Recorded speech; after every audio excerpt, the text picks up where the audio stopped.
Shravanam Mananam Nidhidhyasanam. Listen, reflect and absorb.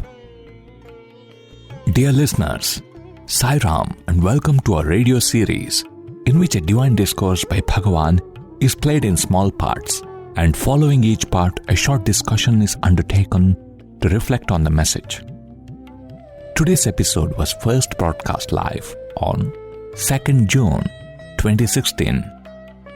The discourses undertaken for study in this program are from the series of discourses delivered as part of summer course in Indian Culture and Spirituality, 1991. Have a listen, please.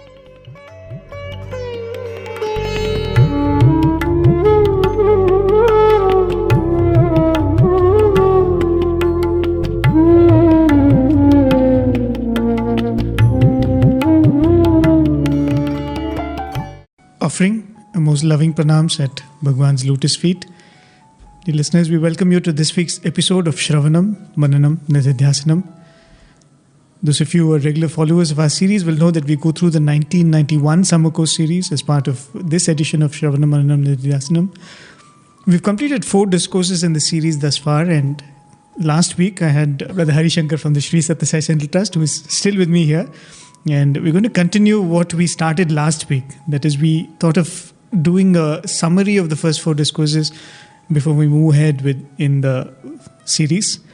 We were very ambitious in thinking that we could do all the 4 discourses last week, but we scrapped through and covered only 2 discourses. So we're going to continue with the 3rd and 4th discourse in that series. So on behalf of all of you, a warm welcome to Hari Shankar again. I recall my very first interaction with Bhagawan as a student. Mm-hmm. He kept calling me Shiv Shankar. So I was very new. So at some point of time, I had a desire that I should hear my name from Swami's lips. Mm-hmm. So I thought I should correct him. So Swami, he excuses those who are completely new. So I told him, Swami, my name is Hari Shankar. He said, yeah, Hari Shankar, Shiv Shankar, the same. So I was obviously excited, Swami has spoken and all that. So I called my mother and I told her, see, this Swami spoke to me today. Oh, she was very happy. So what did Swami say? So I told her, the beginning, very funny, but Swami kept calling me Shiv Shankar, Shiv Shankar. And she went totally still. She was very quiet. Okay. And I kept saying, Amma, what? Say something. And she says, no, I was just remembering when you were born, we had actually first named you Shiv Shankar. Oh my God. And then it seems Swami came in the dream of my aunt and said, no, he should be named Hari Shankar. So that's how the name got changed. But the Swami kept calling Shiv Shankar and not without reason. God, not without reason. Yeah. I remember even Sai Prakash would say that. Yeah. Almost all through his schooling, Swami would call him Prakash. Yeah. Swami would never call him Sai Prakash. Apparently, when he was born, his parents had asked Swami for a name. And Swami had said Prakash. So they requested Swami, can we make it Sai Prakash? We would like to add Swami's name in it. And Swami said, "Aap petkondi." So till the end, for me, he's only Prakash. Right, okay. That much with the name. I think we'll continue with the discourse. As we said, 2 discourses last time, and we're in the 3rd discourse. The 3rd discourse was a very profound one where Swami spoke about this Mahavakya Tattvamasi. And the entire discourse was on that, and how, in many ways, Swami said how this belief of Tattvamasi is so ingrained in the approach to life itself. Right. And that's what Swami started off with in that discourse, right? And the interesting thing is, actually when I saw this Mahavakya, I was actually trying to go back and see, like, where does this Mahavakya come, from? Right. And the very first time it appears is in the Chandogya Upanishad. So I started reading the whole Upanishad, just to get the summary of what it was all about. And to my astonishment, the entire discourse is, completely based on that. Like, there are sections of that, of the discourse and the Upanishad which are almost going parallel. That is the interesting thing.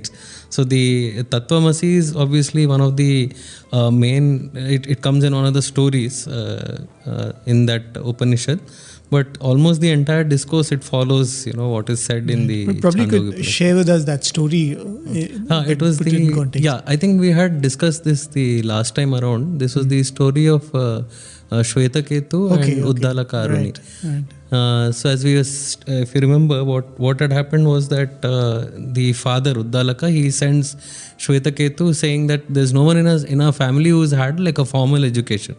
So why don't you go and get a formal education? He does that, comes back and starts sharing with his father.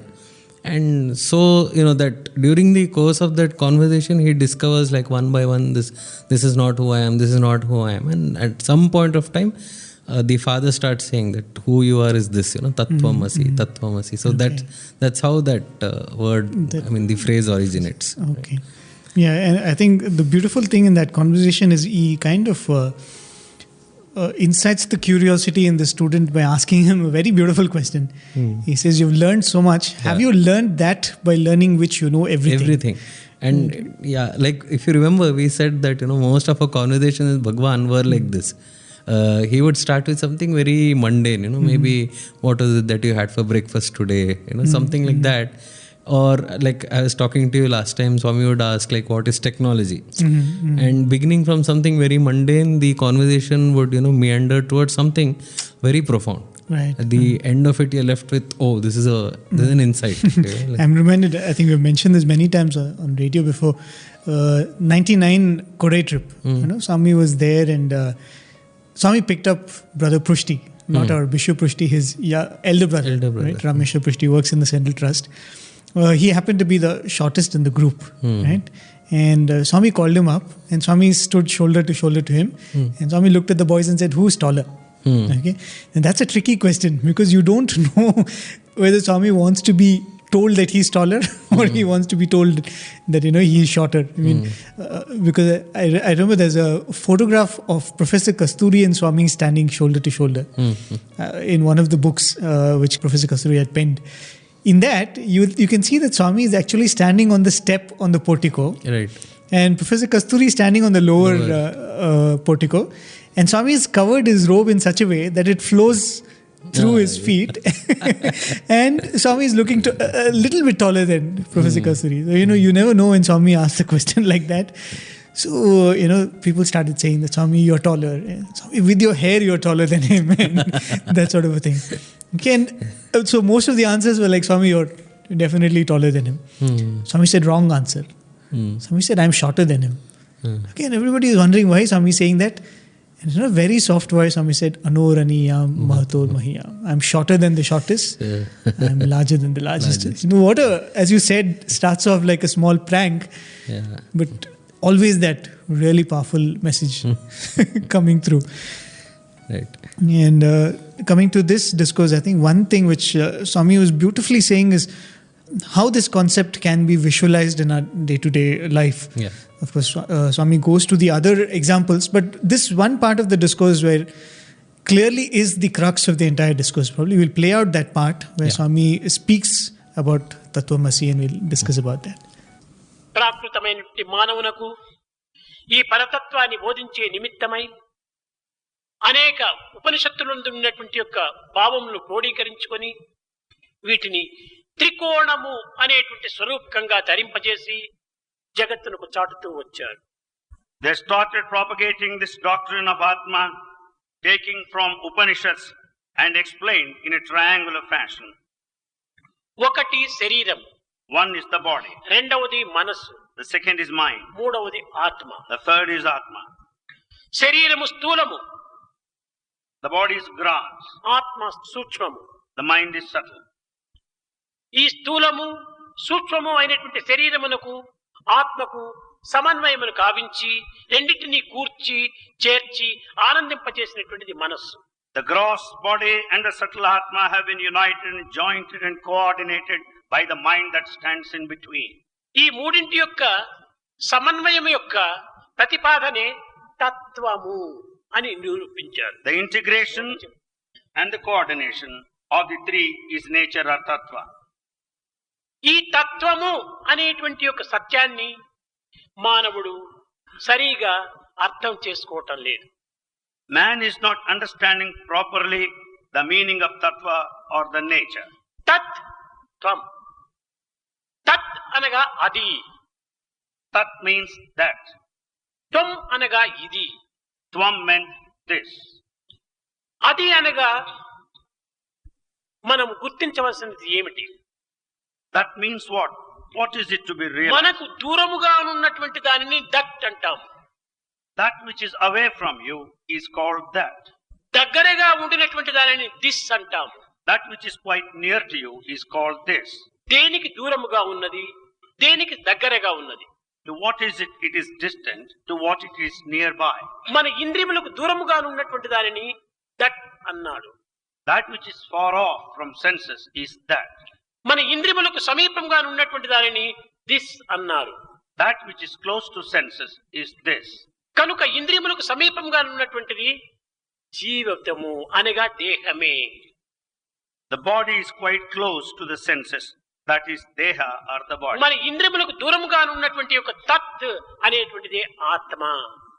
That which is far away from the body or senses is దూరముగా that ఉన్నటువంటి యొక్క ఆత్మను That atma which is far off దగ్గరగా ఉన్నటువంటి దేహముతో and the body which is quite close. అసి కలపటమే మనసు యొక్క స్వభావము. Mixing both is the nature of the mind. దీనినే తత్ త్వం అసి అని పిలుస్తూ వచ్చారు. This is called that thou art, that tvamasi.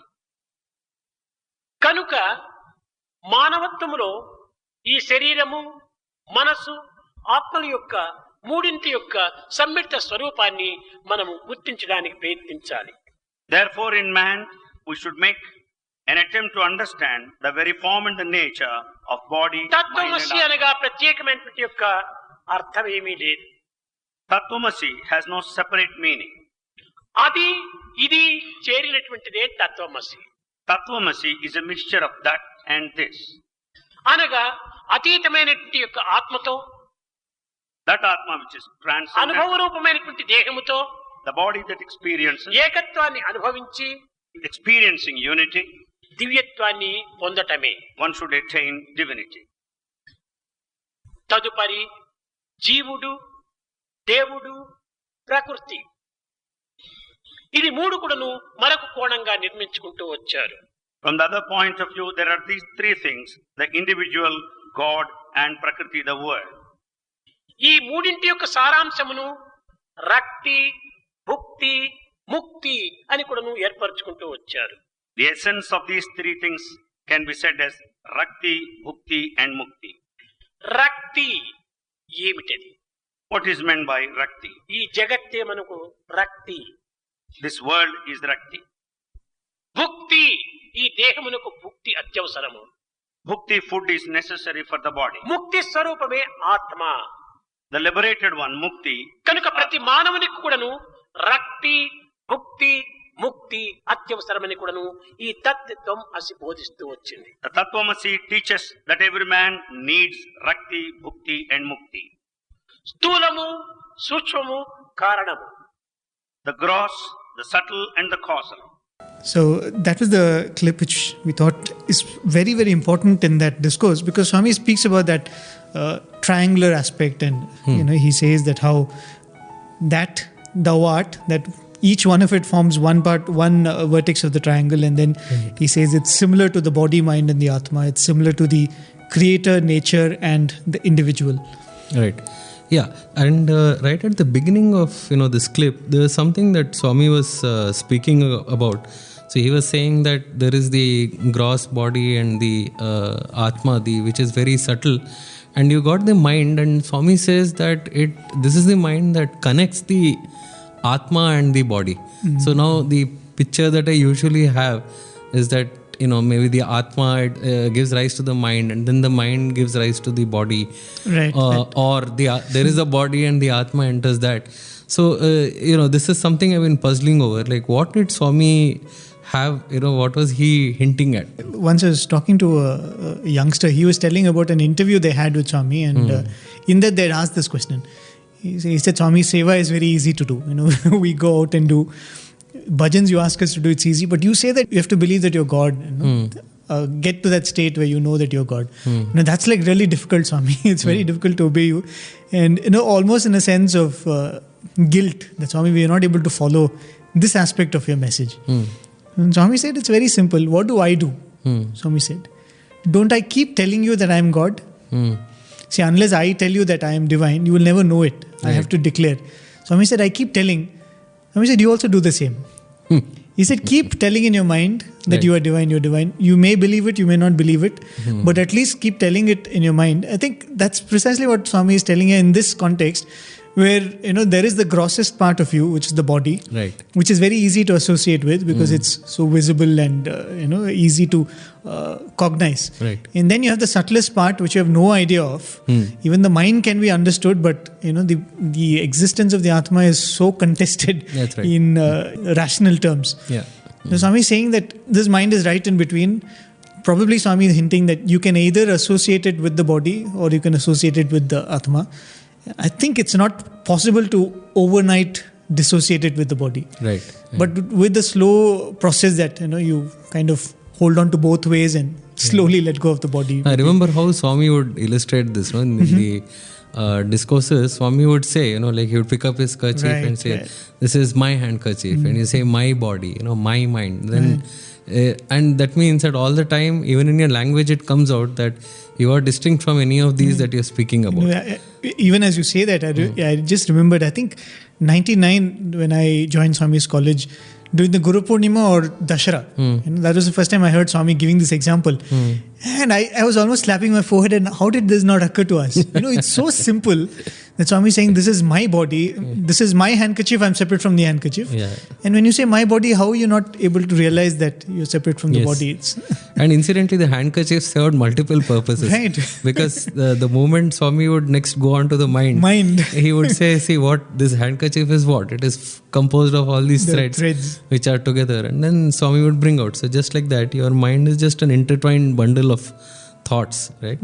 In fact, I was reading a few days back, Swami would give this example, of he would question us. He would confront us with, that why we are so comfortable in the idea that we are this body. And he would say, are you inhabiting the same body as you did when you say you were, 20 years ago, 10 years ago?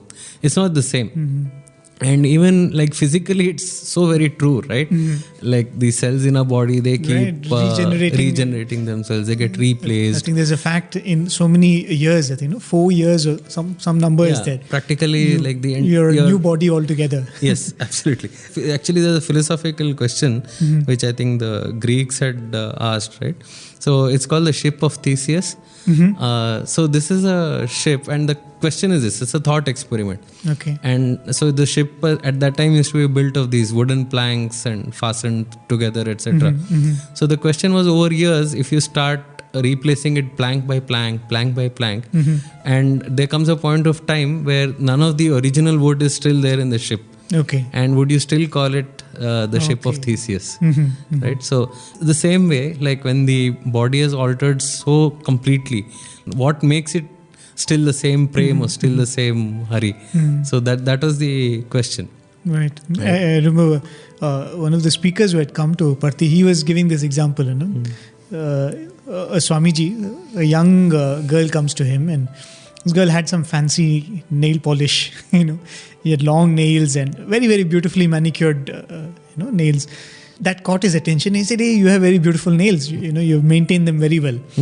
So apparently this girl was embarrassed because, this is a spiritual discourse she has come to attend, and probably she's overdressed and, overgroomed for that. So apparently the next day she's cut her nails and come. And he says, hey, what have you done? You've cut your nails away. So then he says, will you give me those nails? What you've cut away?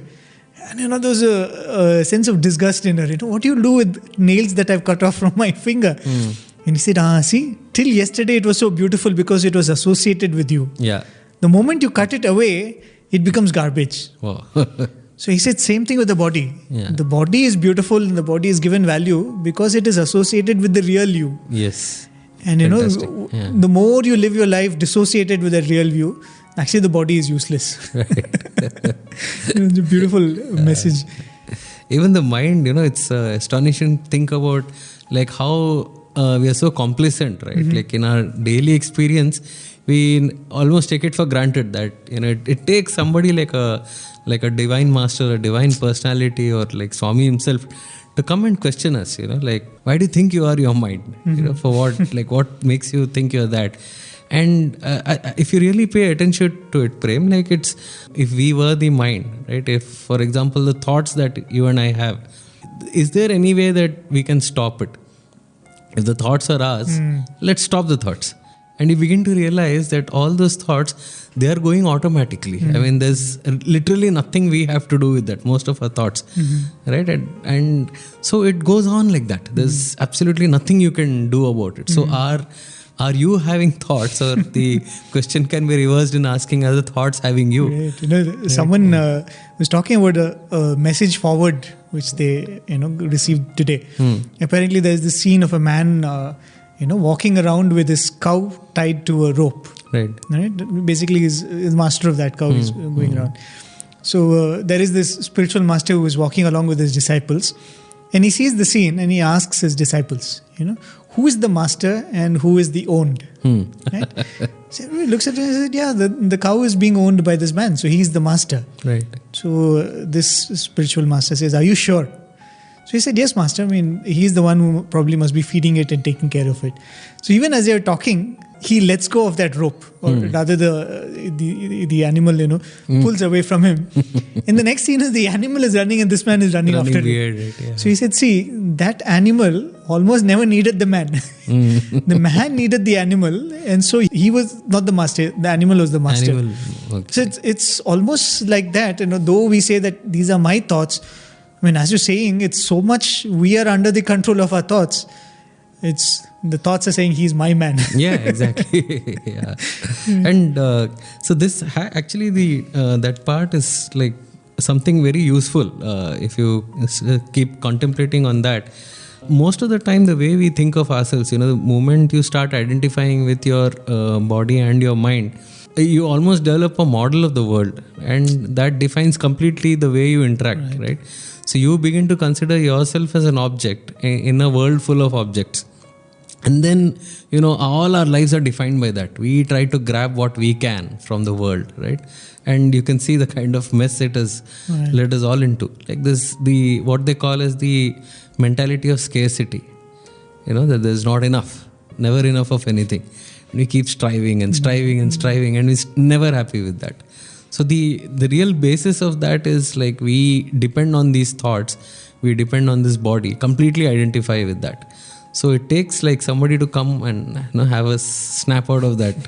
Sorry, a very simple thing I was thinking, the same thing, because the mind is so much fashioned by what is given to you as an idea of how you live your life, and what is supposed to make you happy, what is supposed to make your life fulfilling. Yeah, we don't stop and think that do we really need that. Correct. I was just thinking the other day, you go out for a walk in the morning or go out for a jog, and I used to play music, wear earphones and play. And I realized that sometimes it was really giving me a headache, right? And then after a while, I just unplugged and I was walking. It was so pleasant. So it just struck me. So we are so, drawn to the idea that here you are going out for a jog, sports shoes and track pant and t-shirt and all that. You're supposed to listen to music, that's Correct. that's the complete. cool image, right? Then I said, I don't enjoy it. It's not everybody needs to enjoy that. Sometimes we just enjoy being in the nature and listening to the sounds of the birds. But so much it's built in our head that this is how experience of jogging is supposed to be. I think that's what it is, all through our life.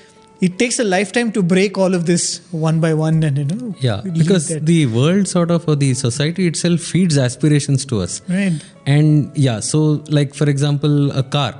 Right, so most of us have that. At some point of time, we desire to own a car, to that the complete trappings of success. We want to exhibit it to the world itself, or we want to experience joy for ourselves.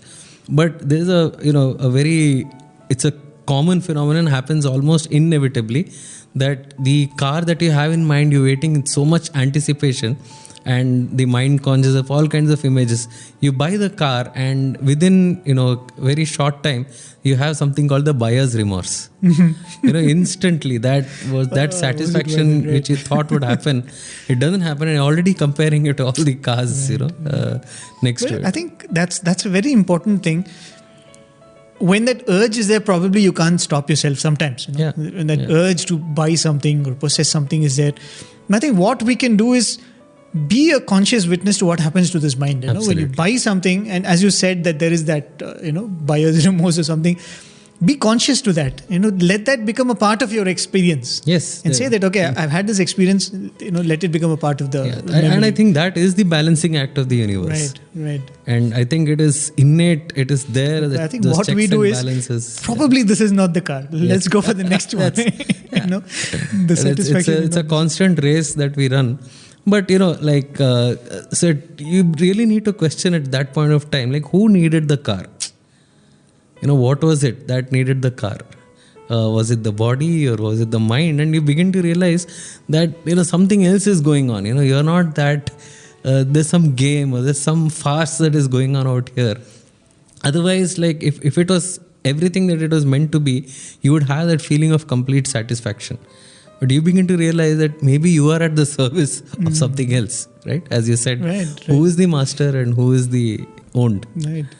I think in the current time when you're constantly told what is supposed to complete your life. Absolutely. Yeah. I think even in the 90s or 80s when we were growing up, your desires were built on what is in your country's market, Indian market. Correct. Now it's like it's a world market. What gives happiness to an Australian is supposed to give happiness to me. Correct. What gives happiness to somebody in one of this European countries, I measure my life based on that. Swami would often say that, especially when he's speaking to the MBA students, he would say that when you're looking at a business model, when you're looking at going and doing something, it's very important to see which society you're doing it for. Yes. And customize it to that, adapt it to that. And of course, and coming back to this Tattvamasi, the interesting thing, whenever I read this Mahavakya, as we were discussing, it comes from the Samaveda. Yeah. We have each of these Vedas, main Vedas, finally funneling down to this one Mahavakya. Aham Brahmasmi is, I think, Atharva Veda. Prajnanam Brahma is from the Rig Veda. Right. And from the Yajur Veda, it is, I think, Ayam Atma Brahma. Mm-hmm. The beauty of this thing is, each one, if you talk of Rig Veda and Samaveda, it's supposed to be propitiating a deity which can confer happiness on you. Right. And, you all the time, it is not asking. Asking comes only in the Yajur Veda. In the Rig Veda, it's all about praising. Right. Oh, you're great. Oh, you're this, you're that. And Rig Veda, I think a lot of places it comes that knowing you itself is so, special for me. That sort of a thing. So much of glorification of this one entity, which you believe as God or, Purusha, or whatever name you give. And then when it comes filtered to this Mahavakya, it's almost like you wake up and says, oh, I am after all that. Yes. Tattvamasi, I am that. Yeah. Or Prajnanam Brahma is just knowing you is the same state as being with you, that sort of a thing. Yeah, because I remember, we used to chant this Devi Suktam. Starts with like Aham Rudre Bhirvaso Bishcharam Yaha Ditye Ruta Vishwade Evaihi. And there are two ways of reading it. And at one point of time, you realize that if you start putting yourself in, and it's actually a hymn of exaltation. Okay. When you begin to realize that all those gods whom you are worshipping, right, I am that. Oh. Yeah, it's a very powerful way of actually chanting that mantra. We used to chant it in Mandir, and I used to wonder, like, who is this Aham Rudre Bir? Who is saying it? Is it the Devi who is saying that I am all that? And then a powerful way of saying it is standing in that I am that. Right? And you chant that I am this, I am the Rudra, I am the Deva. And, sometimes people also present a picture that the Vedas, they had this like an evolution. Right? Okay. So the Rig Veda, you start, as you said, with the propitiation of gods. And then the Yajur Veda is a little more mature and so on. But if you see, like, one of the earliest suktams and mantras in Rig Veda, typically suktams, they're hymns, right? So the Nasadiya Suktam, right? One of the most profound and one of the earliest suktams, and there you, at the very end of the suktam, has a twist.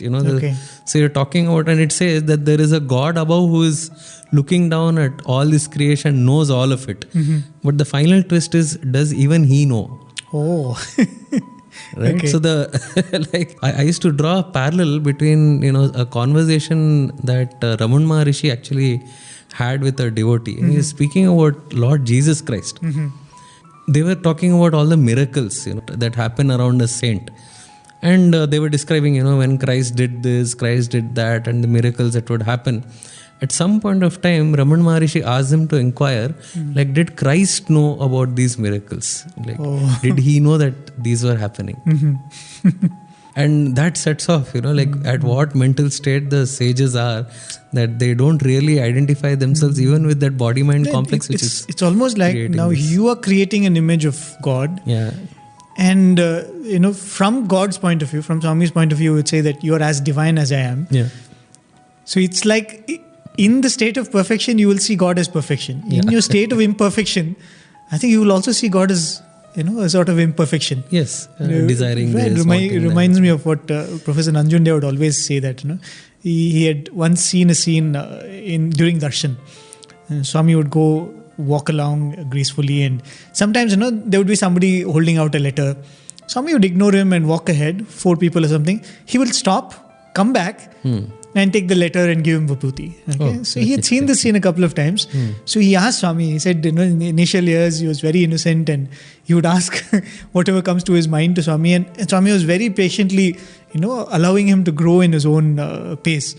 So he asked Swami, when you look at a person, do you always know everything about him? Or do you recall what you need to know about him? Okay. And Swami asked, why are you asking that? And then he said, Swami, I've seen you doing this. Is it that you walk ahead and then by then you get the information that no, he deserves the grace, or he needs to be responded to, and you come back. Yeah. Swami said, it's not like that. He said, Swami knows everything all the time, always. He says, but I keep playing games like this. So you just look at the games, but keep remembering that Swami knows everything all the time, always.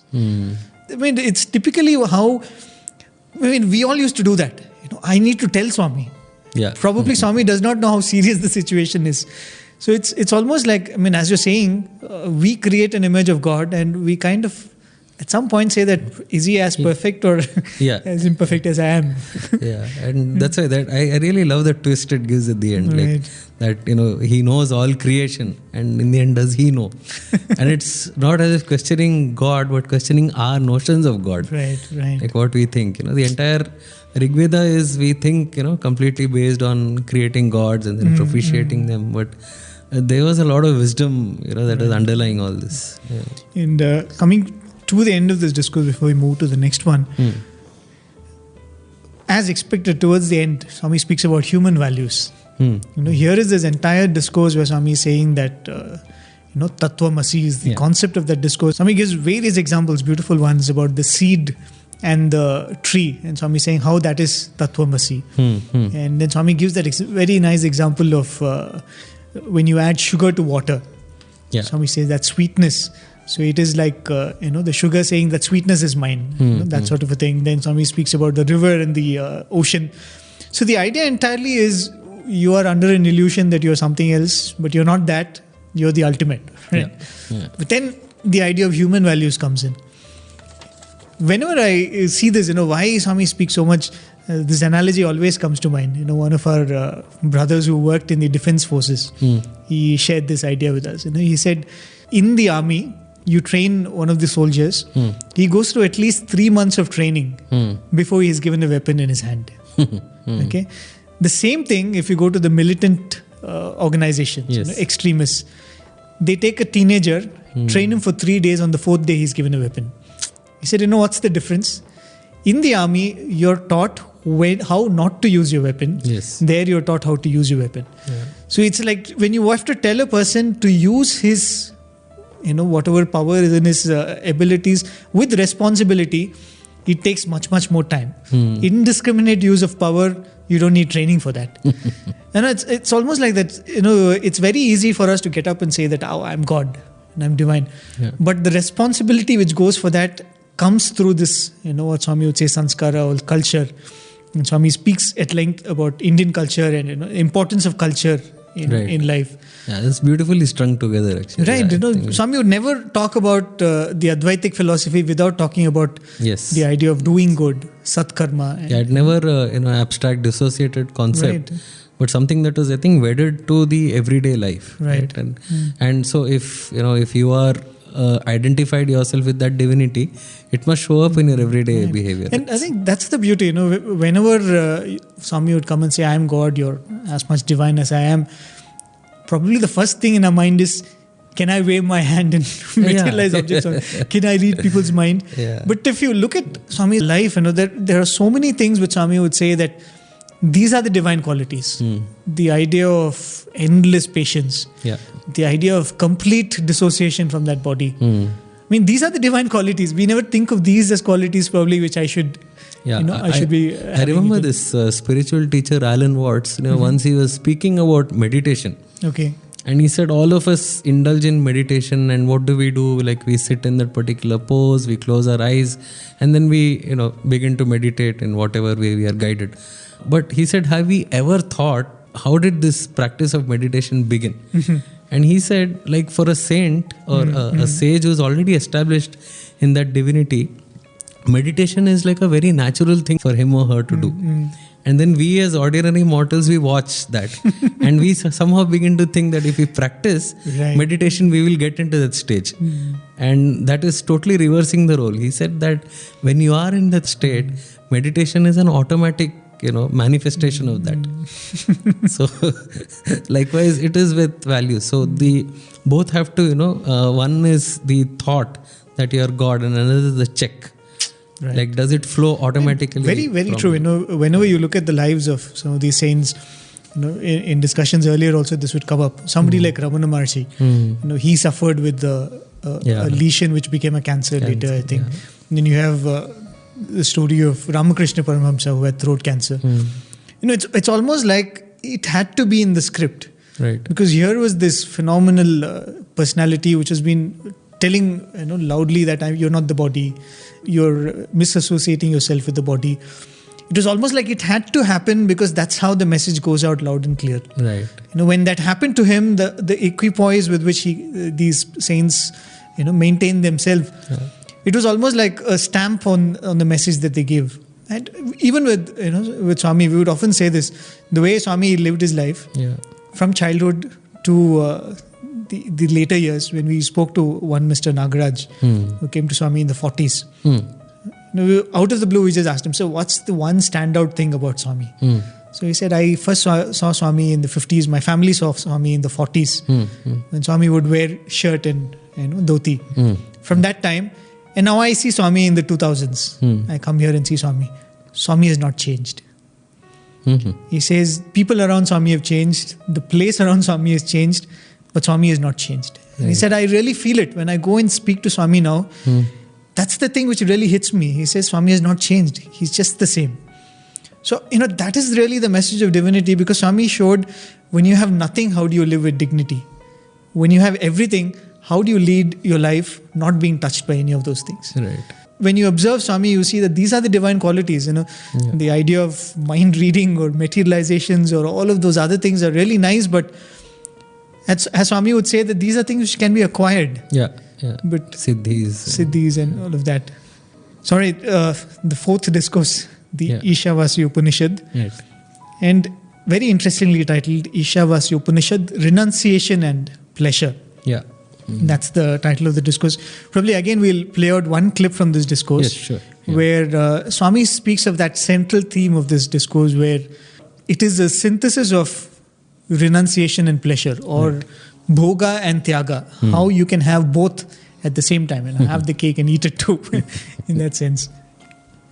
ఈ ఈశావాసికోపనిషత్తునందు మానవుడు ఏ భోగమును అనుభవించవలసి వచ్చినను త్యాగము చేత భోగమును అనుభవించమని ప్రబోధిస్తూ వచ్చింది. Ishavasya declared, man may enjoy all the pleasures and affluence, but you should enjoy them with the spirit of sacrifice. కేవలముకు నిత్య జీవితంలో మానవునకు భోగమునకును త్యాగమునకును పొత్తు కుదరదు. In daily life, there is no relationship, actually speaking, between affluence and sacrifice. త్యాగి కేవలము భోగము జోలికి పోడు. The man of sacrifice will never be after property. Bhogi త్యాగమును చింతించడు. The man of affluence will never think of sacrifice. ఇలాంటి పరిస్థితిని యందు త్యాగముతో కూడినటువంటి భోగమును అనుభవించటము ఇది ఏ విధంగా సాధ్యమవుతుంది?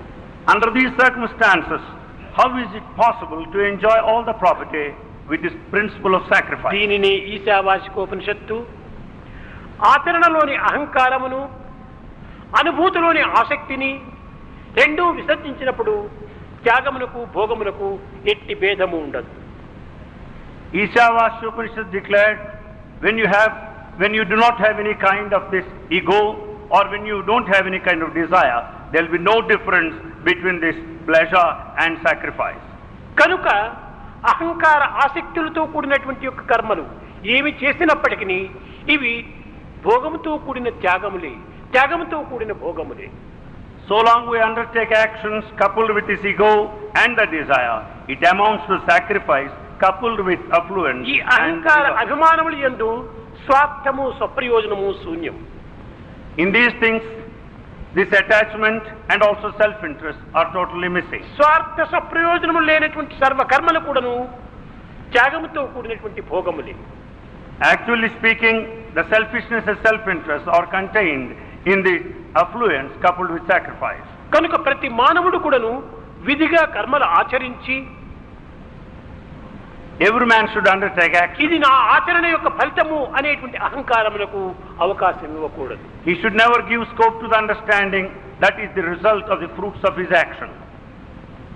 నేను చేసిన కర్మల యొక్క ఫలితము కనుక అని దీనిని తానే అనుభవించాలనేటువంటి అభిమానము కూడాను అవకాశం అందించరాదు. He should not give a scope to the feeling that I alone should enjoy the fruits of these actions, being the doer myself. ఇది ఏ ఆత్మతత్వమును ప్రబోధించినటువంటి ఈశావాస్యం. This is explained in Ishavasya Upanishad that reveals Atmic nature.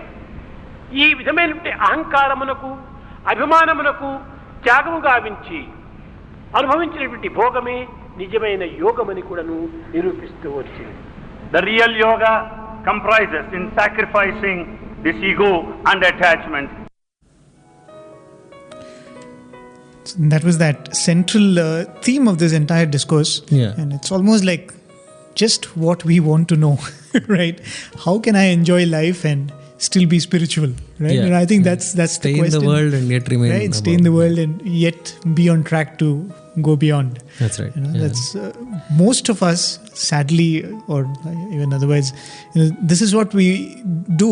When we come to Swami, either we want a simpler way of spirituality, or we want a spiritual validation for whatever we are already doing. Yeah. Right? And I think that's something which Swami always breaks. Yeah. At least after an initial warm-up session, it's like it attacks right there. Whatever you've been thinking is spirituality. And it is a central question because one thing, even the Gita and all the way Upanishads, they recognize that this world is the field of action. Right. The karma kshetra, as you'd speak, they have to.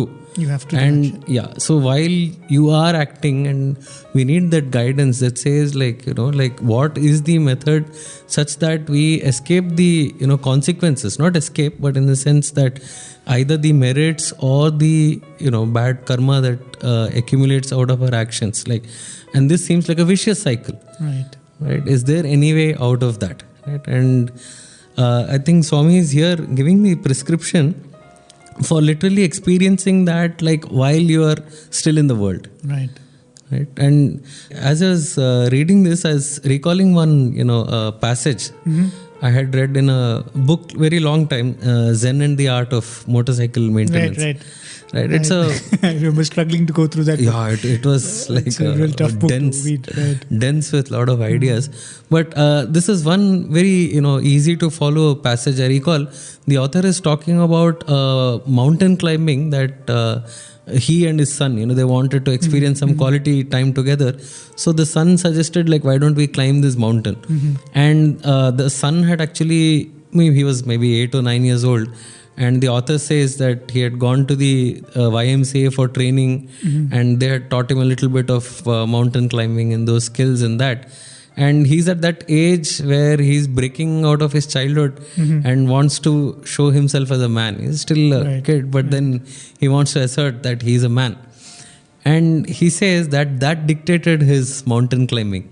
So as he was trying to climb the mountain, so the father, he is, walking at his own pace, right? Not trying to prove anything. And he's enjoying the scenery, the nature.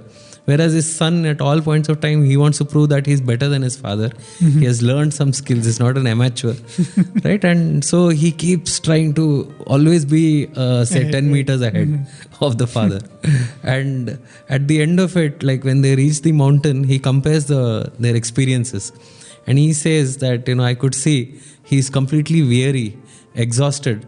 And he's just sitting there panting, and just not able to look at the beautiful scenery that is now spread out under him. Right. And he has no sense of fulfillment. Whereas he looks at himself, he says that when I got there, I had enjoyed my ride the entire, I could appreciate the smells of the pines, everything along the way. And when I got there, the beautiful scenery, right, I could see all of it. And very beautiful. My God. Because it really gives a lot of food for thought in that. Absolutely. How many times we go through life and have a goalpost for us, and we say that I want to show the whole world who I am. Yeah. The world doesn't care. At the end of it, the child didn't realize that his father doesn't care. Whatever you are, you're loved for that, and there's nothing to be proven. And the world doesn't have time to stop and say that thus proved. And how much of our life is wasted in that idea, and as you're saying, exactly, you miss the beauty of the trek. And we are doing that all the time. See, most of our actions are actually dictated by that. We want to prove to either our parents or to somebody who's hurt us, or even to ourselves. Even to ourselves. That we are the most intelligent, or we can earn money, or that we are incomplete, that people don't respect us enough, or they don't admire us enough. And we are constantly striving to do that. And so, the mind is always operating from the viewpoint of insufficiency. And that's the game, right? It keeps saying so it's never enough. And people wonder, I've been working this hard, I've earned so much, I've got this fame, and yet, why do I feel unfulfilled? And the idea grows in our head. Probably somebody must have hurt us and spoken slightingly about us. Yeah. That person has moved on, but this idea has been growing in our head. Yeah. So at the end of it, when you've achieved it, it's a big achievement for you. The other person probably has, forgotten it. He has no appreciation for that. Appreciation for it. And, it's really a mirror shown at our face. Exactly. In that sense. And as easily as Swami is saying it, I think it's so difficult, right? I'll have to admit that. Because I would always think of it this way. And this used to come to my mind, after Swami's darshan, you come out and you would have these thousands of pairs of slippers and you have to find your slipper from that heap. I would say, what Gita says is like this: try your heart out and search for what you're looking for, but don't bother if you find it or not. And I used to think, how do I find my slipper with an attitude like that, You put your entire energy behind it, but you don't want to find it. Yeah. You have no desire to find it. And it's almost like that, life is Swami saying that put all your enthusiasm, and Swami would say that utsaham, sahasam, all of those qualities, you put all of that and do your action, but the next moment you just let go. Yeah. And if you do that, you can enjoy it completely. Which is why, when you see Swami, if you actually look at his schedule, right? How many years? Maybe for decades and decades and decades, practically the same thing every single day. Right, you come out for darshan, call people for interview, then call the officials of the ashram, the various works that are going on, and and all this, Swami would be as fresh as a rose, have time. One very vivid memory I have, and this was the president of the nation, and he is coming for darshan of Bhagawan. Right, and I remember Swami is just standing out there. He's with the primary school children, and I can see the president is very surreal scene. The president is walking up the Rama gate, that ramp. He's walking towards Bhagawan or his seat near the interview room, and Swami is just looking at that so unconcerned and speaking to the primary school children, asking what did they have for breakfast, how are their studies, there's none of that, that attention that you would normally associate with such an event. Completely relaxed. almost detached from what is going on and very focused on what is immediately in front of him. That the child is there, children of his school, and he is inquiring after their welfare. I think that freshness, that freshness of leading every moment. Yes. I remember one interaction with somebody had with Swami. Swami would come for these sports meet practices. And his favorite part used to be the march past. He would always come and sit there and he wanted to see the march past. 5 years students, the 4th year, 5th year, you start getting that march past fatigue. It's the same routine. It doesn't change. It's the same thing of these squads after squads coming in. Swami would come, sometimes sit through 2 practices of that. And apparently somebody asked Swami, how are you doing this every year? And year after year coming for at least items get little stale after a while, repetitive and all of that. This march past is really, there's no change. It's just the same. How is it, Swami, you don't get bored of it? And Swami's answer was so simple and, really so beautiful. Swami said, but the children are different. The children are different. See, what a profound statement it is. Swami is all the while sitting there. For him, it's not the march past. Correct. For him, it's not that routine which is happening in front of him. For him, it's an individual trying to offer something to me, and I'm responding to that. Yes. And Swami said it's a different individual. Even if it's the same boy, he's different from what he was last year. It's almost like that. In mind you've grown, in thoughts you've grown. And Swami is saying it's fresh for me. How do you lead that? I think if we have that kind of an attitude, this enthusiasm in action, which Swami says in one part of the discourse, Swami says, inaction is evil. So you have to perform action. But action is mundane. You have to perform, a detached action. Correct. And to think of it, Prem, it is only a being like that can state authoritatively that life is a game played. It's not like life is a workshop, go and sweat it out. It's none of that. So you have a semester, you have to learn all of this between your birth and death. Nothing like that. Go there and just be there. Be there. Pure self-expression. And you can see that he's never caught up in I got to prove something to somebody. Like how Lord Krishna, when he says, I really don't have anything to do in these 3 worlds, and yet I act. There's something, but we feel no, we have to act because, and there's always, in order to, right? There's a reason that we keep ascribing. It's a disease that we've got. And we keep, in order to prove to somebody, or I've got to earn money, there's something.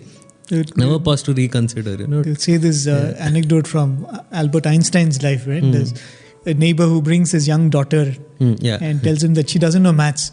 He sits and teaches her maths. It's really like that, when you're genius and your field of work is so large. Correct. You would just do it for the joy of it. Exactly. You have nothing to gain, you have nothing to give. It's just for the joy of probably the love for the subject and the love of expression of. Because that is the statement of the Ishavasya Upanishad, that Purnamadah Purnamidam. Right? You're already complete. You're already whole. Right. And here you are like a fool trying to complete yourself. Talking about that Purnamada Purnamidam. This morning we were talking about Archanam in the other discussion. And we brought up this topic about the Antony's violin. Swami would often say that. He says he does it as an offering to God, and so he wants it to be perfect. So I was trying to look for discourse clips where Swami is speaking about Antony and his violin. And interestingly, 3 or 4 places where Swami spoke about him, the concept which Swami was talking about in that section of the discourse was Purnamada Purnamidam.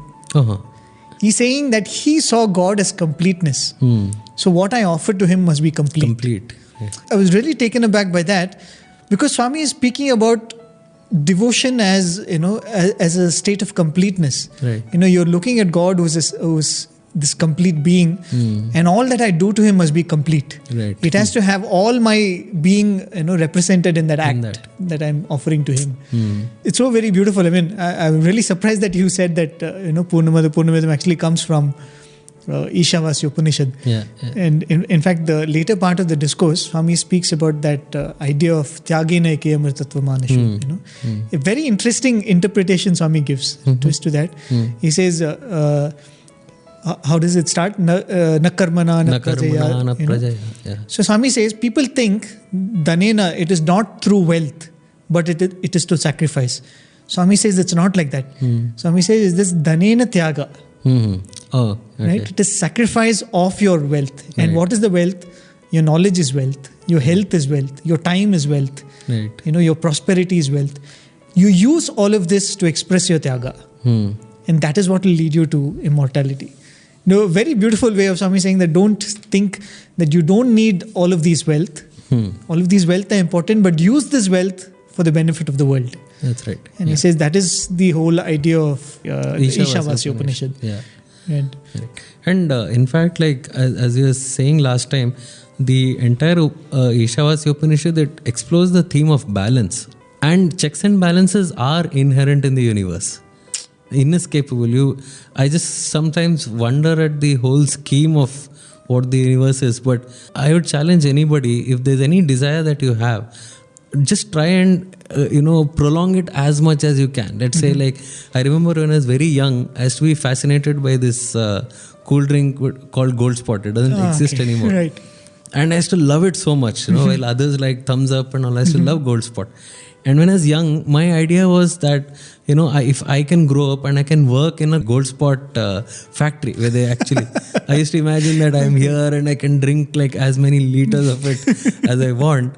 And now when I look back, it's sounds so right, foolish, right. but that's precisely how each one of us we live. I mean, right? I think coming back to that, I think if not anything, just being observant of our own growth, that will give us so much of perspective of life. Because as you're speaking about Gold Spot, there are so many things about my childhood, so much worry and so much sleep was lost over it. You don't grow tall, that's a thing which is very common, I think, among youngsters. Yes. You feel you're not growing tall.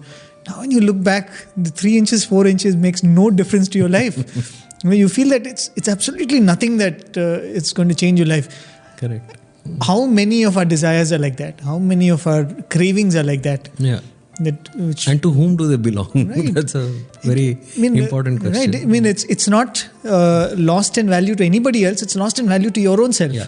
The idea that you're not what you were yesterday. Yeah. And there's this very beautiful statement that I don't recall to whom it is attributed, but it is said, that being is lost in becoming. Becoming, right. And all the time that chasing of some imaginary, fantasy that we have. And then all the time we're losing ourselves. That's what immediately sprung to mind when you said. Right. We go on diminishing ourselves, so we don't recognize our own value. Right. Yeah. And of course, just as the previous discourse we said, Swami spoke about Tattvamasi and then brought it to human values, virtues. In this discourse, again, Swami speaks about action. Swami speaks about how you're performing action and how perfection in action. Yeah. But Swami concludes the discourse with devotion.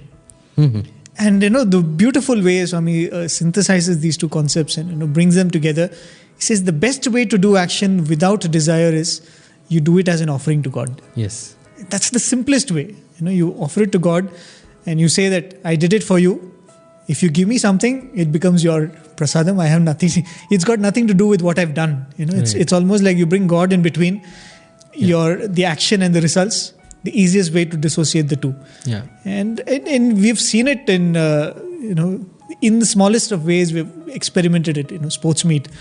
I remember so many times you would endlessly do something which would never see the light of the day. But you have no worry about it because you've enjoyed the process. And you enjoyed whatever came after it also. I remember when we were, after our studies, we were planning for a music program. And I think we practiced for months for that music program. Every night after dinner, we would sit and practice. Wow. That program never was put in front of Swami, but we all remember that practice session so fondly. Yes. Because we're doing it for Swami. Swami doesn't want it, fine. That's any way he chooses to accept it, right? I think that is what happens when you bring God in between. Probably we'll end with that clip, right, where Swami speaks about how you do it. Everything, do all of this with a prayer that's God, I'm offering this to you. In return, you give love for me, right, love for you in my heart. Very beautifully, Swami concludes. ఎక్కడ చూసినా ఉండినప్పటికీ కంటికి కనిపించదు, చేతికి చిక్కదు. Though the divinity is present all over, you cannot see with the physical eye. You can hold it apart. మాత్రమే మనకు అర్థమవుతుంది. అనుభూతి. It's only can visualized out of experience. ప్రత్యక్ష ప్రమాణం అనుకుంటున్నారు మూర్ఖులు. ఇది ప్రత్యక్ష ప్రమాణం ఏమాత్రం కూడా చిక్కదు. అందువల్లనే అప్రమేయ అన్నారు భగవంతుణ్ణి. You cannot have it for your physical experience, therefore it is said aprameya, beyond measure. ఈ టంబ్లర్ లోపల నీరు ఉంది. Here is water in the tumbler. దీనిలో చక్కెర వేశాము. Here you mix sugar. 5 నిమిషాల్లో కరిగిపోయింది. It got dissolved in 5 చక్కెర minutes. ఎక్కడ ఉంటుండాది? Where is the sugar? నీటిలో సర్వత్రా ఉంటుండాది. It spread all over the water. అడుగునా ఉంది, పైన ఉంది, చుట్టూ ఉంది. It is at the bottom and above and all around. కానీ కంటికి కనిపించదు, చేతికి చిక్కదు. You don't see the eye and can hold the palm. ఒక్క చుక్క నాలుక పైన వేసుకుంటే అప్పుడు ఉన్నది అని సత్యం గుర్తిస్తుంది. But when you keep a drop on the tongue, you can experience the taste of it. అనగా అనుభూతికే ఇది ఉన్నదనేటువంటిది అర్థం తెలుస్తుంది. కానీ ప్రత్యక్ష ప్రమాణములకు ఏమాత్రమూ ఇది తెలియదు. You can only prove it out of experience, not out of physical appearance. కనుక నీవు సాధన చేత ఆనందాన్ని అనుభవించినప్పుడు ఇదే ప్రత్యక్షానుభూతి. So out of practice, if you experience it, that is the real proof. కనుక ఆత్మాన్వేషణ సలుపుతూ, Enquire Atma, ఆనందాన్ని ఆశిస్తూ, expecting bliss. సాయుధ్య సామీప్యమునకు సరైనటువంటి సాధనలు సలుపుతూ, We should have all practices towards the ఈ proximity. ప్రేమతత్వాన్ని పెంచుకున్నప్పుడే, When we develop the spirit of love, అప్పుడే మనలో ఆ యొక్క ప్రేమ స్వరూపము సాక్షాత్కరిస్తుంది. then only you can have the experience of the form of love. ప్రేమ లేని హృదయము లోపల The heart without love, ప్రేమ పంట పండదు. you can never have Prema the పంట harvest of love. లేనప్పుడు When there is no harvest of Prema love, ఫలము మనకు కనిపించదు. you cannot have the fruit of love. ప్రేమ రహిత మరుభూములలో ప్రేమాంకురములు పెంపొంద ప్రేమావేశముతో ప్రేమ సుధా వర్షము వర్షింపగ ప్రేమ నదులు ప్రవహింపగ మురళి గానము సేయగదే కృష్ణ గానము సేయగదే. గోపికలు కోరారు, ప్రేమ రహిత మరుభూములలో మా హృదయాలు ప్రేమరహితమైనటువంటి భూములుగా ఉంటున్నాయి.